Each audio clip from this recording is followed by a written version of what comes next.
حضرت عبداللہ بن جعفر رضی اللہ عنہ بیان کرتے ہیں، ایک مرتبہ رسول اللہ صلی اللہ علیہ وآلہ وسلم ایک انصاری صحابی کے کھجوروں کے باغ میں تشریف لے گئے۔ اس باغ میں ایک اونٹ تھا۔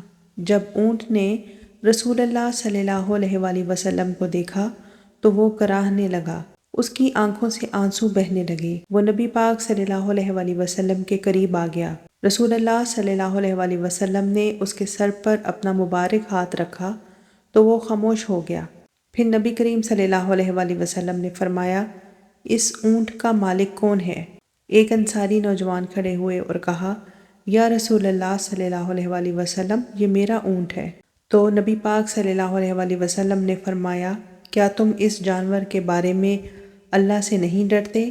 یہ مجھ سے شکایت کر رہا ہے کہ تم اسے بھوکا رکھتے ہو اور اس سے حد سے زیادہ کام لیتے ہو۔ یہ حدیث سنن ابو داؤد سے لی گئی ہے۔